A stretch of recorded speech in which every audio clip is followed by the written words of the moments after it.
شاء الله بالأجر والثواب، كل من يراها بأجر إن شاء الله. تفضل يا أخي.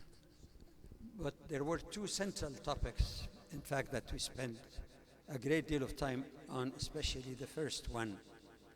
How do we know about the authorship, quote unquote, of the Quran, in which there were some discussion of some Orientalist approaches and response to them. That really took quite a bit of time, because that's the point of start. The third topic dealt with the transmission of the Quran. How did the Quran came to us? Do we have assurances, not by emotions? Do we have solid assurances from logic, history, texts, internal evidence from the text of the Quran and Hadith, that indeed it has not been changed? But then the last topic, lots before, because inshallah I'll be expanding a little bit on that. How do we understand the text, aside from the authorship, transmission? How do we understand it properly? And we'll begin first with the traditional topics that are typically found in any book in Ulum al-Quran, sciences of the Quran. I'm not going to explain the meaning for now, because that's when we come to it that we can start dwelling in some depth. So it's just a list or outline of some of the subtopics that relate to understanding the Quran. One that inshallah we'll start with today is reasons for revelation. Secondly, the distinction between Meccan and Medina Quran, and is it only one way of looking at it, or the difficult or more complex notion of classification than meet the eye? And then I kept the word naskh, the third topic, because I don't like the term abrogation, even though that's the more common translation of it, and we'll see the reason for that later on. And then there is the muhkam and mutashabih. Just one quick thing so that it doesn't all look mysteries. Ayat in the Quran that are definitive and clear in meaning, that you couldn't say it has different interpretation, and mutashabih, and again mutashabih has different meanings, but it would be, in comparison to the first category, things that may be subject to reasonable interpretations, not one. And then there is the general and specific. I mean, there's something that says it addresses certain people, or addresses all. Al-mutlaq wal-muqayyad, something that is unbound or called free, and bound or muqayyad, something conditional on something. Explicit and implicit, al-mantuq wal-mafhum. Is it something mentioned explicit, or you can easily implicitly understand that this is the meaning? We'll talk a little bit about tafsir, but the thing that we'll add inshallah to these traditional approaches is a very detailed application that is very relevant to the common dilemma that we hear about today, some aspects of misinterpretation of the Quran or disregard of the rule of interpretation with respect to a relationship between Muslims and others. Is it basically a relation of peace and just coexistence, or the origin is that it is a contentious war and conflict situation, with peace being the exception?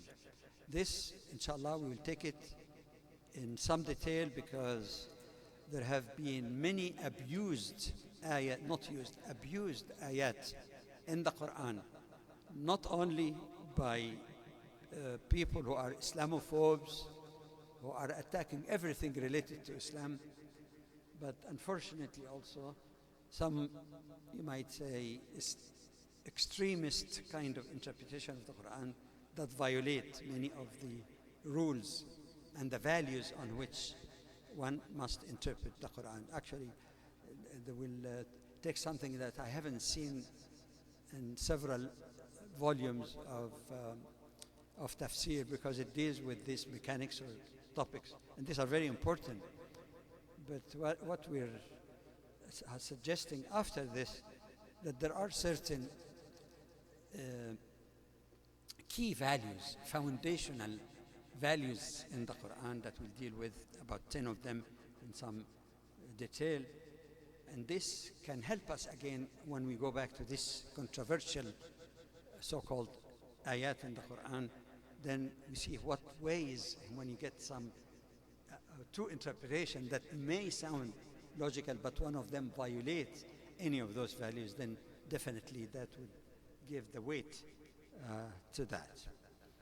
So with this in mind, inshallah, we'll start, and we'll try to keep 7 o'clock as maximum. We have already spent half an hour in technology, but it's okay, inshallah.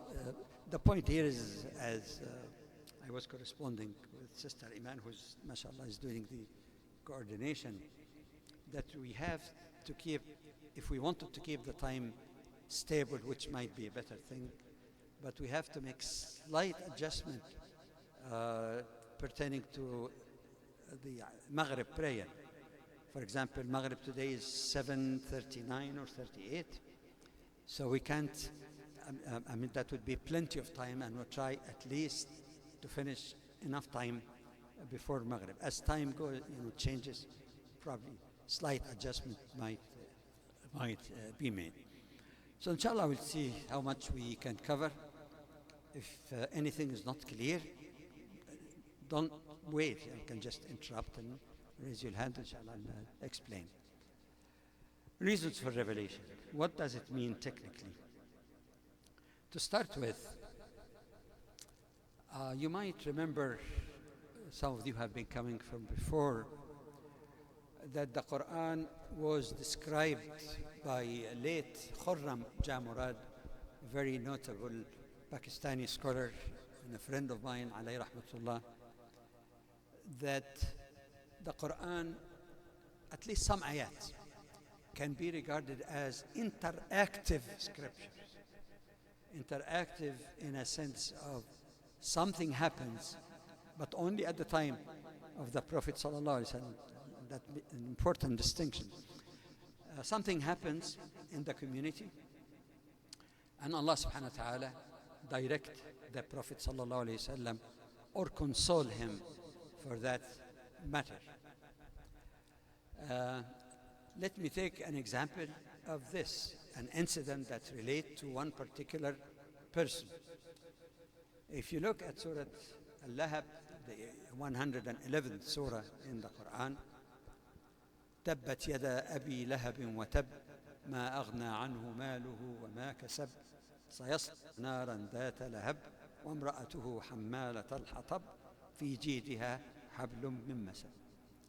Many of the Orientalists or people who do not care or bother about, try to find whether there's any context, there's any historical issues to that. Some, they say, what is this Quran that just keep talking about things that are vague? Who is Abu Lahab? Who is the mother or the wife of Abu Lahab? Why is she mentioned? But the essence of the surah, I'm not trying to translate it, that invokes actually the punishment of Allah subhanahu wa ta'ala upon a man by the name of Abu Lahab. That this man, his wealth and power will not be of help to him. Ma aghna, it says in the past, but for Allah, past, present, and future doesn't make a difference, because that's His will, that is eternal. It will not really help him. Sayasla naran dhata lahab, he will be actually punished or burnt by fire with flames. And then his wife, who's carrying Hammalat al-Hadda, the carrier of firewood, and then it says in her neck there will be like a rope of masad, harsh rope. You say, what's that? Once we understand, and alhamdulillah, this is a simple example you're all familiar with, of course, just by way of reminder, when the Prophet ﷺ was commanded by Allah to declare the message after some period of quiet. And he stands there inviting the various tribes to come to him. And as you know, of course, the famous story says, if I tell you guys that an army is behind that hill and getting ready to invade you, are you going to be before them anything?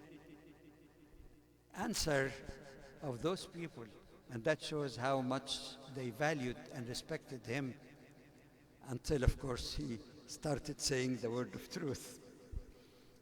Okay, so one of his uncles, he looks at him and says, tabban lak, may your hand perish, mean may you perish. ألهذا جمعتنا, is this what you collected us or gathered us to hear? Very insulting, very harsh, without asking, what is that even that you're talking about? And make a rebuttal for it or anything? So it is in that instance that it says that it is not the Prophet who will perish, but you, it is Abu Lahab who will perish. And we stop here on the side. Note about the i'jaz of the Quran. How could anyone say that someone or imply that someone will never accept faith and that he will die in a state of kufr? How could anyone, sane person, say that this is absolutely will happen?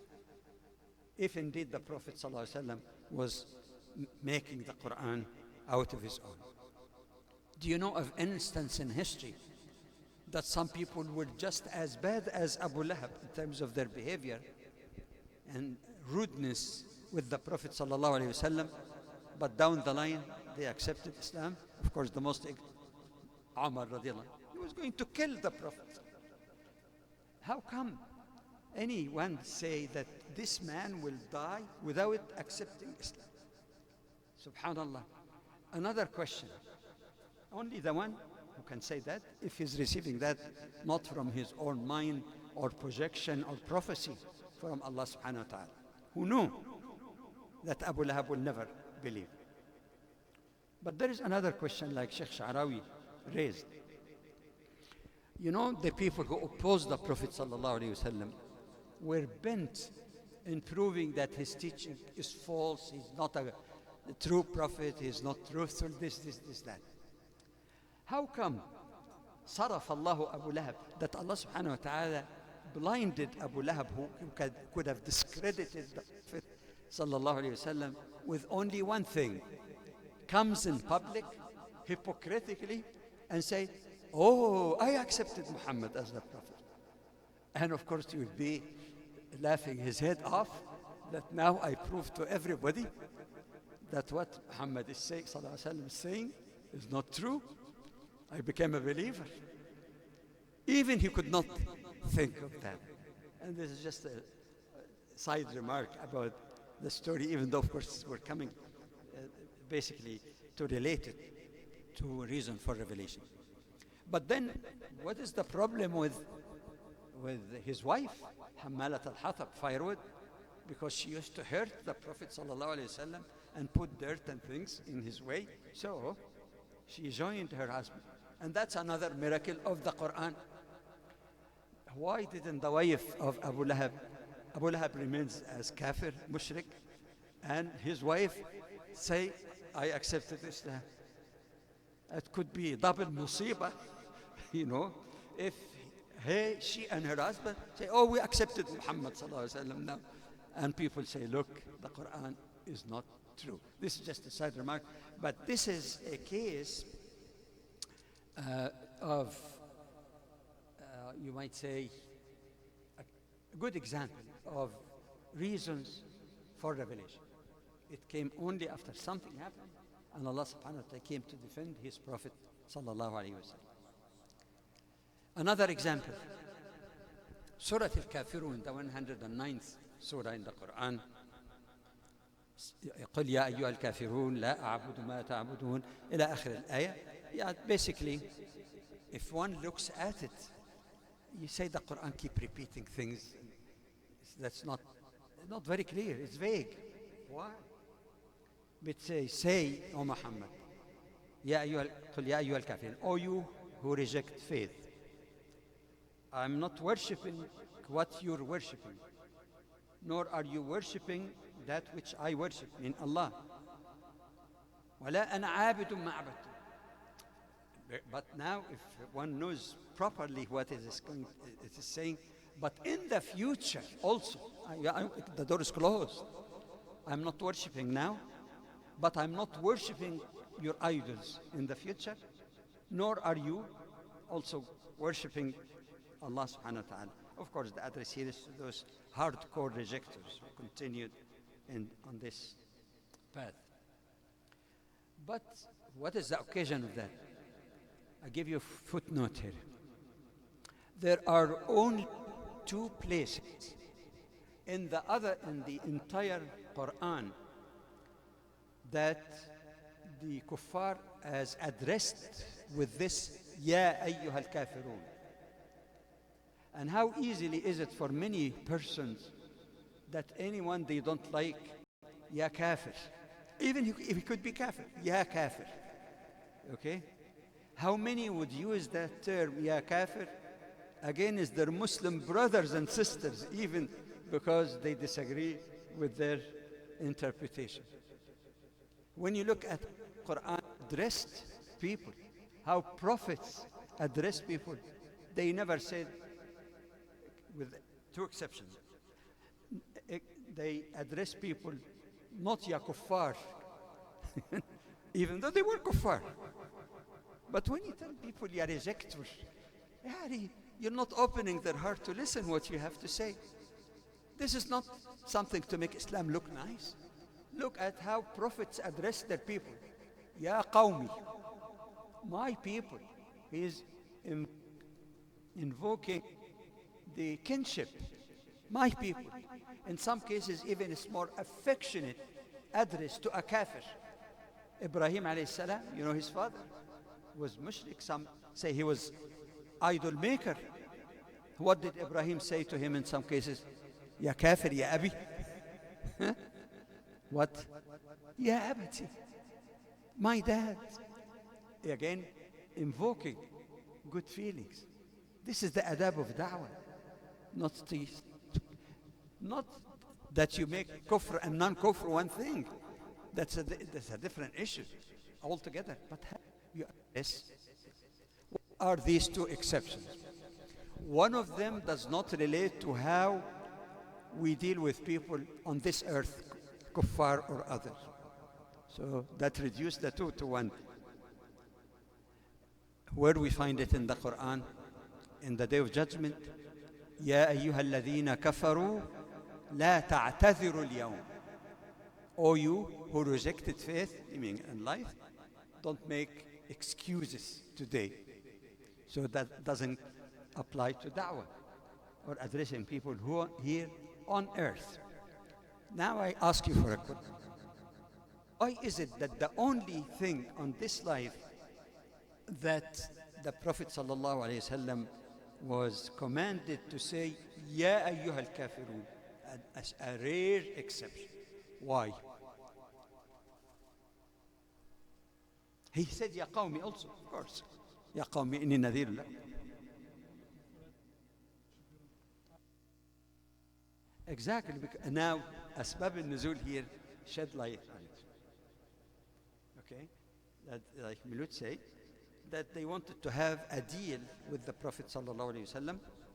You worship our idols for some time, some say Aman or whatever, and we worship your Allah sometime. I usually say this is very similar to Sulaiman alayhi salam when the two mothers came to dispute. I think they had, both of them gave birth. The wolf might have snatched or killed one of those babies. So the one baby left and everyone wants to say, this is my baby. Of course, there was no DNA. الحمض الحمض النووي DNA. And they went to Sulaiman alayhi salam. You know the story, of course. He had a great wisdom of trying to discover who's the real mother. So he said, okay, get me a knife. Since you both claim, equal claims, I can say who's lying. And I'll cut the baby into one half. And each one of you take a half. Well, of course, it is obvious here. Half a baby is a dead baby. It is at that time that it is said that the real mother said, no, no, no, it is her baby. Why? She loved the baby so much that she didn't want to put him under any risk, even if another woman take it because of the love. And we know mothers sometimes sacrifice their life for the sake of the, and he knew that this is the mother. So this, the kuffar were perhaps suggesting something like half a baby. We worship Allah sometimes, you know, and you worship our idols. This is dead on arrival. Dead on arrival. There's not such compromise. You can compromise, and the Prophet ﷺ made some compromises that some people come to Islam, but they say we cannot do zakah now. Yeah, sometimes he accepts from them, and when the Sahaba ask him, how come? He says, إِذَا أَسْلَمُوا إِذَا, when the Iman get into their heart, they will do. But he insisted on Salah. That there is no, no compromise in Aqidah. But other things may, in some circumstances, be compromised at least for some time. But that doesn't work. Like one of the gurus in management, I remember was using that in some of my classes at St. Mary's, Peter Drucker's, I think, yeah. He says that the half a baby, of course he used that term, half a baby is a dead baby, but half a loaf of bread is a functional compromise. I have half a loaf of bread, you're hungry, and I am hungry, let's share it. That is functional. So basically that was the offer. So going back to Milud's observation, that in a case like that, there is no compromise and you don't want to open the door for even thinking. And the issue here that they are kafirun, you're rejecting faith, i.e. you're rejecting belief in Allah. That is the division, and that's why kufr was mentioned specifically. It's not just to give a bad title to them. The issue here that you're rejecting Allah, because if indeed you believe in Allah and accept Him, then you can't have half shirk and half tawheed in that. So again, this could be another example of reasons for revelation. Sometimes, aside from instant, and many, of course, in the various campaigns, lots of things were revealed that you can tell from the historical context and what the Quran says. It is related. In some cases, even the name Badr appear in the Quran. Hunayn appear in the Quran. Al-Ahzab. Lots of contents about that. So I think that's more than enough to clarify. The second that comes reasons for revelation is a question put to the Prophet sallallahu alaihi wasallam. And the Prophet sallallahu alaihi wasallam, if it's a matter of ijtihad and mundane matters, maybe sometimes he can answer people. But here is a case where he needed and required higher authority. And again, that's قد سمع الله قول التي المجادلة. قد سمع الله قول التي تجادلك في زوجها وتشتكي إلى الله والله يسمع تحاوركما إن الله سميع عليم. Now, if you read it again without background, like many people who just have nothing but to fish for anything to attack the Quran, you say, yeah, exactly. تعسف. They cannot understand it without, again, this interactivity. Among the Arab people, and you need to know the background also, it's not just the text of the Quran, The background is that among the Jahili Arabs who get mad with his wife, and of course, you know they used to marry, many of them marry more than one wife. He really wants to torture her. He tells her, as reported some Arabic references, "Anti alayya ka dhahri ummi." You to me is like my mother. But what he means, there would be no more intimate matrimonial relationship. The torture here is not to say, I divorce you, because if he divorces her, she will be free after him, after whatever waiting period, to marry another. So she can get married. But in the meantime, she can't get married because he refused to divorce. And he keep her suspended. And he might have another wife, so if you know, it doesn't matter to him. So the injustice was greatly here applied to women. So that is the case of that woman who came to the Prophet sallallahu alaihi wasallam.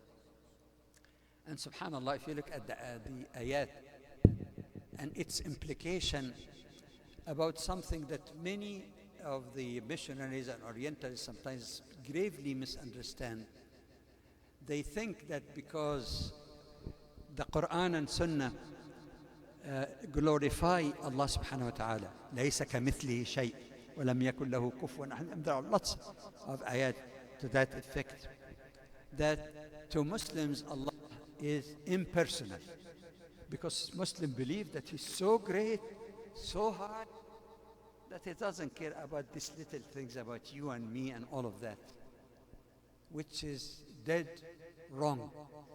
Suffice to refer to the ayah in the Quran, وَنَحْنُ أَقْرَبُ إِلَيْهِ مِنْ حَبْلِ الْوَرِيدِ. Allah is close to people. That has another meaning, by the way, another tafsir, but just one possible one. إِلَيْهِ مِنْ حَبْلِ, from his or her jugular vein. But a more definitive that you cannot say it doesn't apply or meant apply. وَإِذَا سَأَلَكَ عِبَادِي عَنِّي فَإِنِّي قَرِيبٌ أُجِيبُ دَعْوَةَ الدَّاعِ إِذَا دَعَانِ. When my servants ask you, O Muhammad sallallahu alayhi wa sallam, I am near. Did you notice something here? Why didn't say فَقُلْ إِنِّي قَرِيبٌ? في آيات, there are many آيات, يسألونك عن كذا قل كذا. Why in that ayah it skipped فَقُلْ? Answer, tell them. ما شاء الله, بارك الله فيك. فإني قريب, that it's so close to you that there is no even فإني to separate you from him. Exactly. Subhanallah, بارك الله. فإني قريب. Indeed, I am close. That's a very beautiful spiritual meaning that escapes the casual reading of the Quran. In any case, this is a good example of that closeness of Allah, His love and care. And by the way, He's not only caring about a famous woman, because sometimes if you say that bint to this or daughter of this or that, it might, if a famous woman sometimes it's giving some title in any case, but an ordinary woman, ordinary, قد سمع الله قول التي, who التي means probably it's an ordinary woman coming to the Prophet ﷺ to complain of this vihar, this suspension imposed by her husband. وتشتكي إلى الله, complain to Allah. And notice here, her iman is there. It is natural to ask the Prophet ﷺ. He is the messenger of Allah. But true Muslims, they were raised on the notion that Allah is the one who has all, who calls all shots, like that. اللغة الدارجة. وتشتكي إلى الله. So she tell him and trust in him, but her complaint actually is to Allah.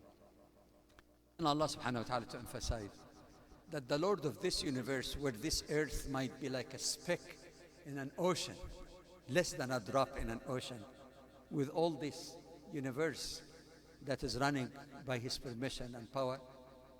Wallahu yasmi tahawurakum. Allah hears, the dialogue, the discussion that are going. And of course, the surah later on prohibited that, restricted it, and gave only two options, that things must come to an end. Either he withdraw his word or divorce. In any case, so here again is an occasion or reason, to be more accurate, of revelation. Now, I was raising issues about Yahunak. This again represents questions to the Prophet ﷺ in a given issue. يسألونك, the first one, يسألونك ماذا ينفقون قل العفو. They ask you, O Muhammad ﷺ, what they should spend, meaning by way of charity. Say al-af, what is in excess. Of course, you have to keep the total picture in mind. Apparently, this ayat was there before zakah. Later on, in Medina, was institutionalized, and the values or amount of zakah were determined.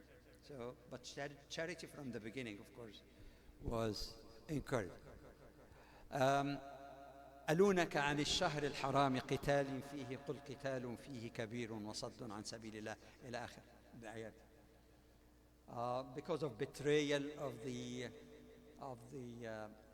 idolatrous Arabs by violating the sanctity of the sacred month, in which the custom was that there should be no fight. Islam adopted that, and maybe originally it was from previous prophet like Ibrahim alayhi salam. In any case, it is a good thing, because it means that there is no war for 1/3 of the year, and that is a response to people who say Islam is militant, Muslims are bloodthirsty. 1/3 is a period of moratorium on war. But again, if there is an attack already, يا أخي بارك الله فيك جزاك خيرا، ومن أراد أن يشرب فلا أحتاج أكثر من واحدة فإن أخي الكريم قد أغرقني بكرمه. Okay, but when people attack people in the sacred months or in the sacred mosque, then the exception was made here. قل قتال فيه, but to prevent people from سبيل الله وصد عن سبيل الله, this is even greater. But of course it doesn't cancel the whole thing, but in response. In any case, so here again is a question. The answer came in the Quran directly. يسألونك عن الخمر والميسر قل فيهما إثم كبير ومنافع للناس وإثمهما أكبر من نفعهما. They ask you, Muhammad sallallahu alaihi wasallam, about not really intoxicant, actually. A better word would be what? Narcotic. Yeah. Okay, anyway. Intoxicants and gambling. Say there is great sin in them, and there is some benefit, but the harm is greater than the benefit. Of course, lest someone say, I love that ayah in the Quran, because it didn't say, but it is haram. But this was, again, and we'll come inshallah to the question of naskh. Is it naskh or is it specification? This is inshallah a different topic altogether, but that was in a stage of trying to transform people from bad habits to a better situation in a gradual way, so you don't get what they call it now, withdrawal symptoms and all of that. Anyway, so يسألونك. So you can find more than a dozen occasions in the Quran. But before I explain this, let me put it as a question to you. Surah Al-Fil. Okay? Can we say that the reason of revelation for this surah is that Abraha, who was a king in Abyssinia, was marching towards the Kaaba, the famous story during the Meccan period, to destroy the Kaaba for whatever reason. Either some Arab did some shameful in his church, or because he wanted to divert people from the Kaaba to a huge cathedral. There might be a variety of explanations, but the essence of it, that he was marching towards Mecca to destroy the Kaaba. And it explains what Allah did to him and his army. Are we to consider that also as reason for revelation?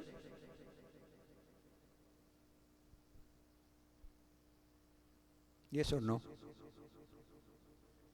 Hmm? There is some shubha there. Eh? Any argument that it is not? Even though it is said that this happened in the year in which the Prophet ﷺ was born, and actually the Arabs, or whatever they remember, ولد في عام الفيل, which has some significance, as if the one who came to destroy the Kaaba didn't realize that there is a baby now who will adore the Kaaba and restore it to what it was at the time of Ibrahim alayhi salam. Is that reason for revelation?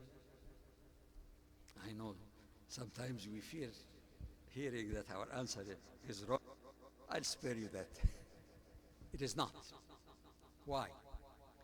Technically, I didn't say that it's not connected with the history. It is, but that's a different issue. For the technical term, reason for revelation has to be something that happened in the time of the Prophet ﷺ, not only as a baby or young man, after he received the revelation from Allah subhanahu wa ta'ala as a prophet of Allah. So that is only history, but it's not really reason why this ayah is. Just like any past history, when the Quran speaks about the pharaohs and all of this, it is not part of that. Any question on that first part? Did I get into too much detail, or that's fine? Okay. You can put it in a few words, but we need to get some, solid grounding, inshallah. Why is it important? Okay. To some extent, that question was partly answered. Again, the question that the Quran is interactive in some ayat, not abstract book.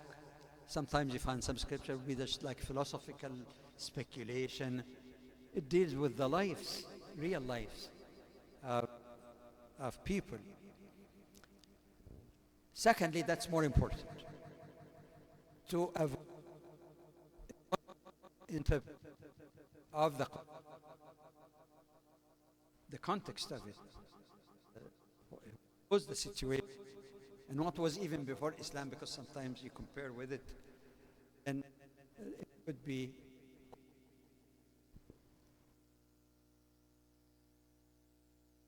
ayah 93. It relates to eating. ليس على الذين آمنوا وعملوا الصالحات جناح فيما طعموا إذا ما اتقوا وآمنوا. If you look at the ayah, what it says basically, there is no blame on the believers in whatever they eat, if indeed they fear Allah, they conscious of Allah, and are believers and doing ihsan in the following ayah and so on. What does it mean? If you take or pluck it from its reason for revelation. It didn't say don't eat pork. It implies on the surface you can eat anything, drink anything, بس متقي. Meaning when you get the glass of wine, Bismillah ar-Rahman ar-Rahim. Muttaqi, I believe in Allah. No blame on me. Does anybody know the occasion of revelation?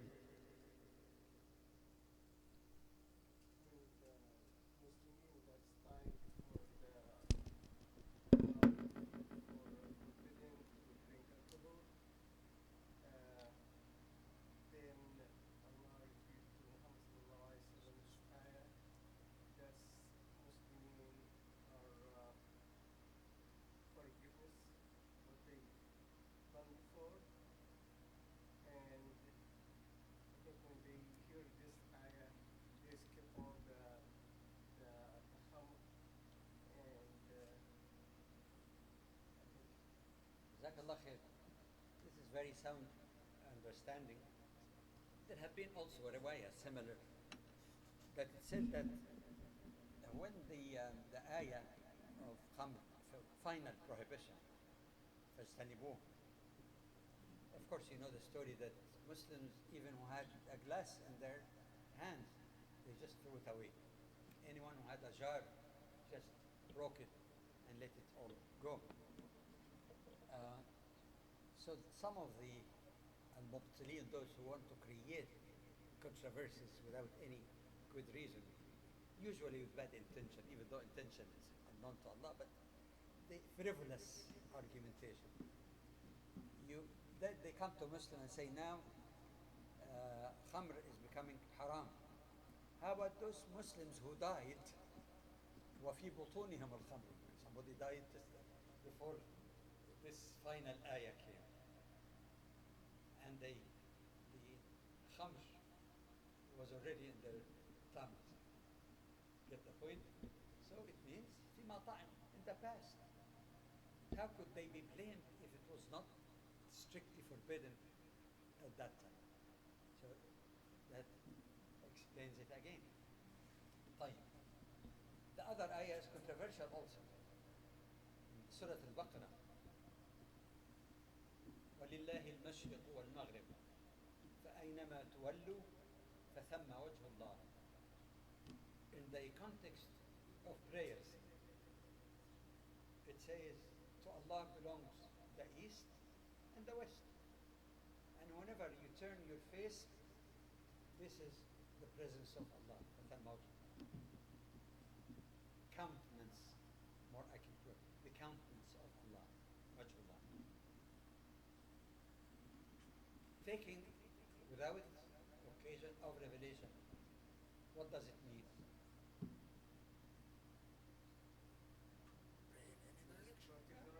Why all this qiblas and direction and apps about the qibla, all this stuff, all the This ayah gives excuse for a Muslim who is in a known place to direct the Kaaba. And that's time he can pray any direction which is as a believer. yeah. And some also add something direct about reasons for revelation, even though this is an extension of it, obviously. That some people, Muslims who were traveling, it was night and dark, so they make ijtihad and they pray. So they were wondering, asking the Prophet ﷺ, يعني, is our prayer valid? Do we have to repeat it? So that's where again, no, because you have your experience. It applies also, beside what you said, the case of praying sunnah when you don't control, if you're on a moving camel or horse, or plane for that matter. You don't tell the pilot, please keep straight, even though he's going to hit another plane. You know, even in a train, sometimes it's so tight. So in a case like that, they say, you make ijtihad to pray the fard as best as you can. If you're traveling, for example, you stop for a few minutes and pray towards the qibla that you can know. But if you're praying sunnah, you can pray while you're riding your camel or our iron camels. And geographically, Yeah? we are praying sometimes west, north, south, east. It depends on our location from the Kaaba. You're quite right. But on the other hand, in a person in a given point, and that relates also to understanding the Quran in the context. And by the way, you know, some people would take this ayah as an evidence of contradiction of the Quran. Because here it says, wherever you direct your face, you pray. And they say in the same surah even, it says, وَمِنْ حَيْثُ خَرَجْتَ فَوَلِّ وَجْهَكَ شَطْرَ الْمَسْجِدِ الْحَرَامِ وَحَيْثُ مَا كُنْتَ. So they say this is contradiction. Why? Because again, if you use the atomistic approach of picking and choosing, rather than, inshallah, this is one aspect in understanding the Quran, rather than bringing all the text that relates, then there would be no contradiction whatsoever, because this deal with a given situation. But when you can discern the qibla, your, your prayer will be void. If I come to the masjid and here is the qibla, oh, I like that ayah. So I pray towards the conservatory of music. You see? So that again is one aspect of it. But you're right, of course. I think I don't necessarily agree with this, but I remember one time the delegation from the Fiqh Council of North America went. That was actually in the context of using hisab calculation. So they met with the in Saudi Arabia with the Supreme Council of Ulama and Sheikh bin Baz, alayhi rahmatullah, his committee, and also people from the Ministry of Waqf to see how they determine the announcement. And then the trip or the excursion included going to Egypt, met with the Sheikh I think Sheikh Abdul Halim Mahmoud, at that time the rector of Azhar, and Sheikh Tantawi, who was the Grand Mufti of Egypt at that time. He became later Sheikh of Azhar. And lots of discussion went on.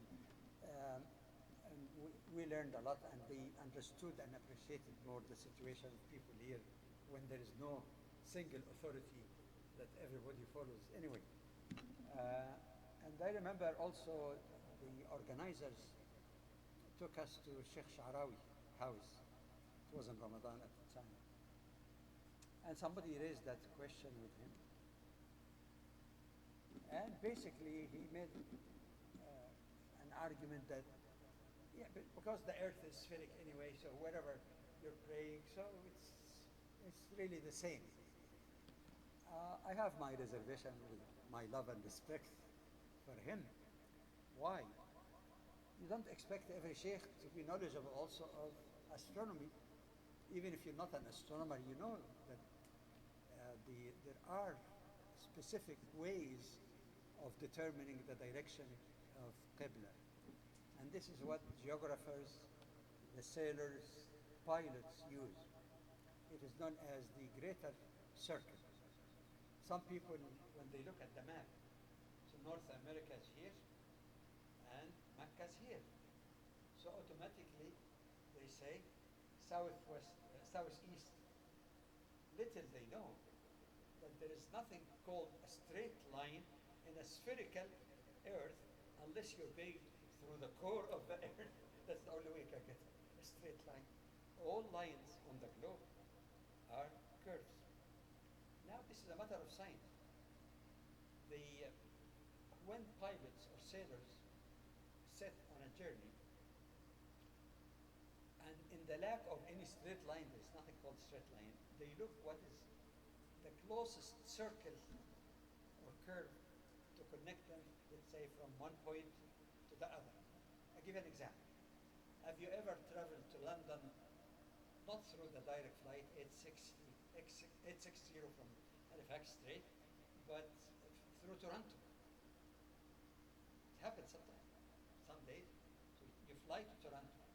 Did you notice on the way to London where the flight pass go through? Come back to Halifax. That's right. Yeah. See, something said that's insane. It is not insane, because still, even from Toronto or Montreal or Ottawa, still the closest point, not to go this way, but actually to go this way, even if they had them overhead. That's why you waste much time connecting flights, coming back again when you start. The way you know why they do that? Saving on energy. Whether you're a pilot or sailor, saving energy, you want to get the shortest connection. With this information available to us, it's become a matter of computation, really. And if we know that in North America that's east, northeast, and such degree to London, then there's no reason to. In any case, but we're not saying that people who did that, their salah is batil, but Islam and science are not enemies. Science in the service of our understanding of our deen. I have some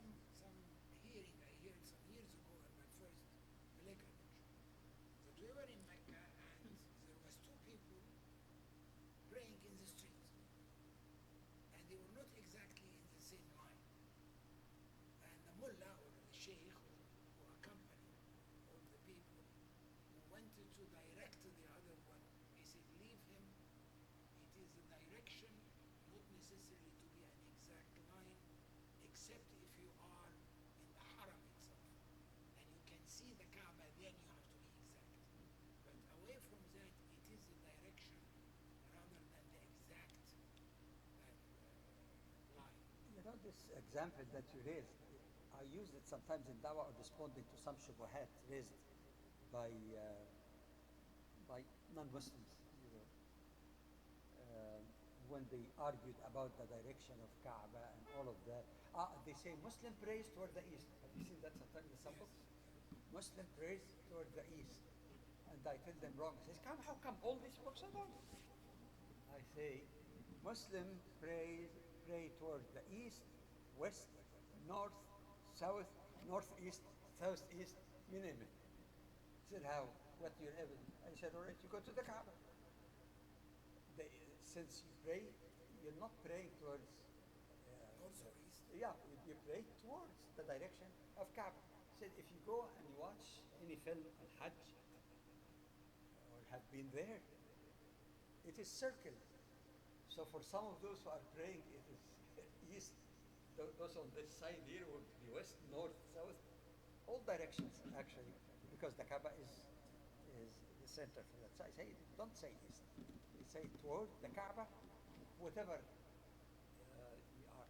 Even in the Middle East, given the fact that, of course, it's a close area, not talking about universal, but all continent.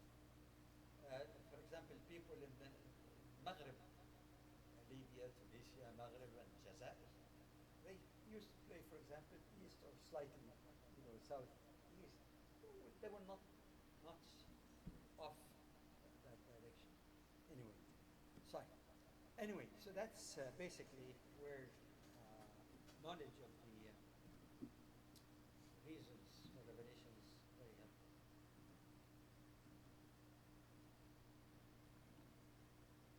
Okay.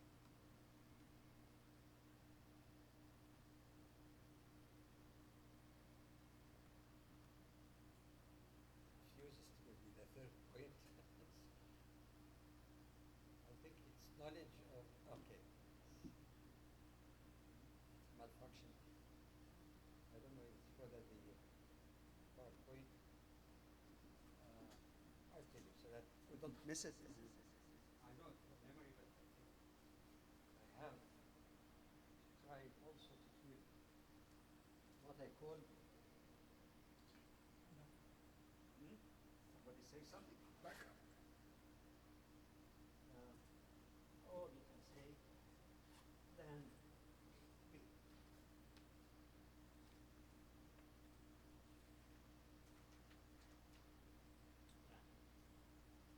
Okay. Okay. There are 2 points here that my computer refused to bring. Understanding the meaning and intent of the legal ruling. Like when the Quran, for example, comes in a given occasion and speaks about that, it helps us. For example, if you take the case of the woman who's complaining, the answer came not only to make insaf or to do justice to that woman, but actually so that you understand any time that the same thing happened again, then the ruling applies that you have 2 options. You can keep her suspending forever. So for people or jurists who are making ijtihad, once they know the setting, of course the fatwa or ijtihad becomes more sound. And there is another point that we're coming to it a little later, the knowledge of the general versus qualified ruling. Inshallah, I'll come to that later خالص يعني, that when people refer to an ayah in the Quran, kill the non-believers wherever you find them and so on. If we don't know what was the ayah revealed about, then obviously some extremist would say, kill the non-believer wherever you find them. So a good Muslim is someone who's chopping heads left and right. Anyway, let's see. try to finish no more than 7, but it is getting close to 7. You should have showered that. But in any case, we started at 6:30, so we're more or less on time. So I think it would be fair to stop here and see if there's a question for a few minutes, because I understand Maghrib will be very soon, 10 minutes. Some people might wish to have wudu. So inshallah we'll come to this next time. Any question, observation? Are you happy with that setting?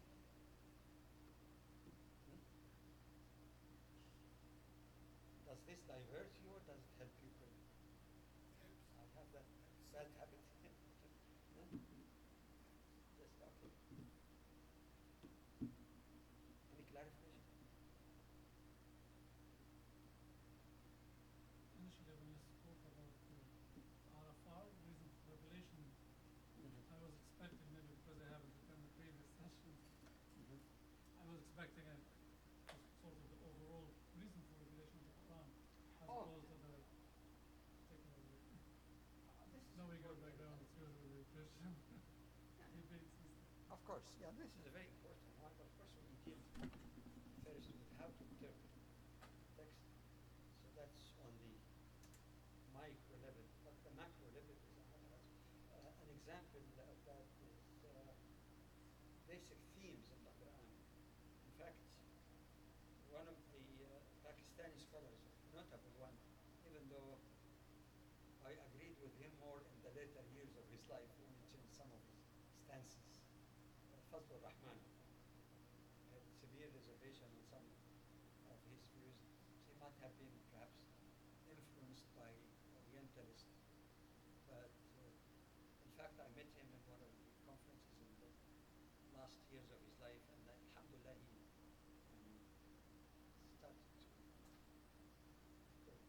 But one of his books actually is Major Themes in the Quran. What is the Quran all about? What are the major topics or themes? Themes, because again, a theme is bigger than a topic. You can have some topics within the basic theme. So yes, that's relevant, but of course, the order of going systematically first with the traditional sub-disciplines of the ulum al-Quran, inshallah. So that is that. Okay. Any others? Jazakumullah khair. And again, if this was done actually at 6 o'clock sharp, it would have finished half an hour ago, so I hope we didn't divert from the progress there. When I said 7, assume we start at 6. So, but inshallah next time I hope we'll be on. Is the barbecue at 5 o'clock that was announced here in the well, people will have choice at least. It's difficult to combine both, but you want it to continue as usual? I don't want to deprive you also from. The barbecue's for students, so there are non-students that are here left. Okay. Like Khair, inshallah. Lucky students. And even for lucky students who have interest, just lunch something and come. But inshallah, with the 6, I will try to be on time. Bismillah ta'ala, and I hope we overcome these technical glitches. سبحانك اللهم وبحمدك نشهد أن لا إله إلا أنت نستغفرك ونتوب إليك.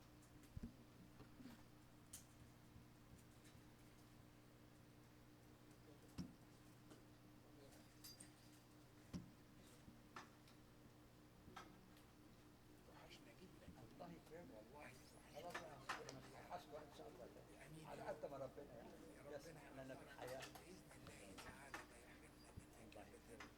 طالما احنا الله يبارك. يبارك فيك. ربنا يتقبل. ربنا يجزيكم آمين. ما انت قلت. Yeah, okay. Sister Iman is asking you to put your, write your email so that when there is announcement or change, inshallah, you'll be informed. And also, if you know someone who's interested who may not have looked at the masjid site, that's a good idea. But whenever we send something through email, you can ask them to spread the word.